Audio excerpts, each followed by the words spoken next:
আজি সদৌ অসম ভিত্তিত জোনাই জিলা আমাৰ যিটো কৰ্মচাৰী পৰিষদৰ সজ্জনত আমি আজি এখনি ধৰ্ণা কাৰ্যসূচী পালন কৰিছোঁ।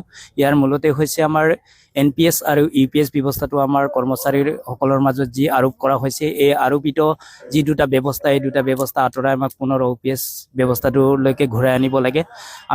আমি হ'ল কৰ্মচাৰীসকল হ'ল জনসাধাৰণৰ সেৱক হিচাপে আমি কাম কৰি আহিছোঁ। কিন্তু চৰকাৰে ভাবিছে যে আমাক ব্যৱসায় আৰু বজাৰৰ লগত তুলনা কৰিছে। আমি কেতিয়াও ব্যৱসায়ী বা বজাৰ নহয় আমি। গতিকে আমি যি ব্যৱস্থা তেওঁলোকে প্ৰৱৰ্তন কৰিছে, এই ব্যৱস্থা আমি কেতিয়াও গ্ৰহণ কৰিব নোৱাৰোঁ। তাৰ প্ৰতিবাদত আমি কৰ্মচাৰী সমাজ ইয়াত একত্ৰিত হৈছোঁ।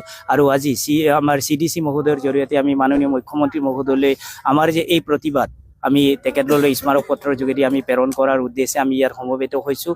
আমি কৰ্মচাৰীসকল জনহিতাৰ্থৰ কাৰণে কাম কৰোঁ, কিন্তু শেষত গৈ আমাক যি ব্যৱস্থা তেওঁলোকে প্ৰৱৰ্তন কৰিছে, সেয়া কেতিয়াও আমাৰ অৱসৰকালীন বা বৃদ্ধকালীন অৱস্থাটো আমাক কেতিয়াও সুৰক্ষিত নহয়। আমি কেতিয়াও মৰ্যাদাপূৰ্ণভাৱে জীয়াই থাকিব নোৱাৰিম।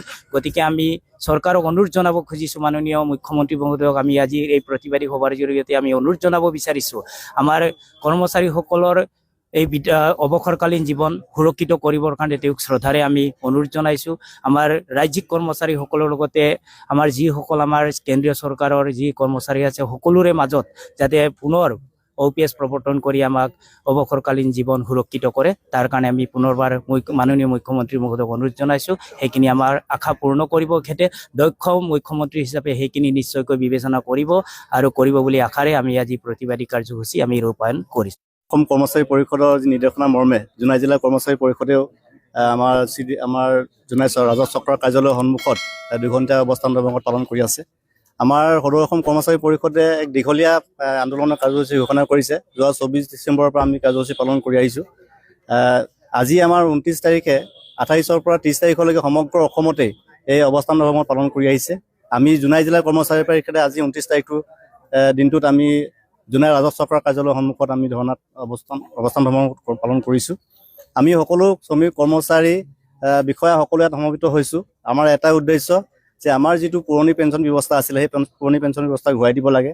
কিয়নো আমি প্ৰায় 30-35 বছৰ যদি আমি এটা সেৱা আগবঢ়াওঁ, চৰকাৰৰ যিমানবোৰ আঁচনি আছে, আমাৰ কৰ্মচাৰীসকলে তেওঁক এই আঁচনিসমূহ ছাকচেছফুল কৰি তোলে। গতিকে তেনে ক্ষেত্ৰত আমাৰ চৰকাৰী কৰ্মচাৰীসকলক যে বৃদ্ধকালত এটা সুৰক্ষিত ভৱিষ্যত নোহোৱাকৈ এৰি দিয়াটো এটা খুব দুখ লগাজনক। গতিকে আমি ভাবিছোঁ আমাৰ বৃদ্ধকালটোক আমি যি চৰকাৰৰ ওচৰত যি সেৱা আগবঢ়ালোঁ, তাৰ পৰৱৰ্তী সময়ত আমাক এটা নিশ্চিত পেঞ্চন ব্যৱস্থা কৰক, যাৰ ফলত আমি আমাৰ ল'ৰা ছোৱালীবিলাকক বা আমাৰ ল'ৰা ছোৱালী পঢ়িব থকা ল'ৰা ছোৱালী কিছুমান থাকি যাব, বা আমাৰ স্বাস্থ্যৰ প্ৰতি যিখিনি খৰচ হয়, সেই খৰচখিনি অন্ততঃ আমি সেই পেঞ্চনৰ ব্যৱস্থাৰ পৰা চলিব পাৰিম।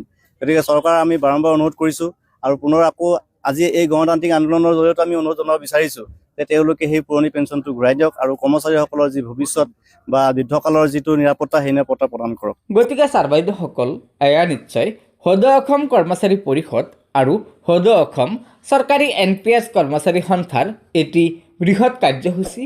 তেওঁলোকে দাবী জনাইছে যে অসম চৰকাৰে অতি শীঘ্ৰে ৰাজ্যিক কৰ্মচাৰীসকলৰ স্বাৰ্থত অসমত OPS পুনৰ প্ৰৱৰ্তন কৰিব লাগে।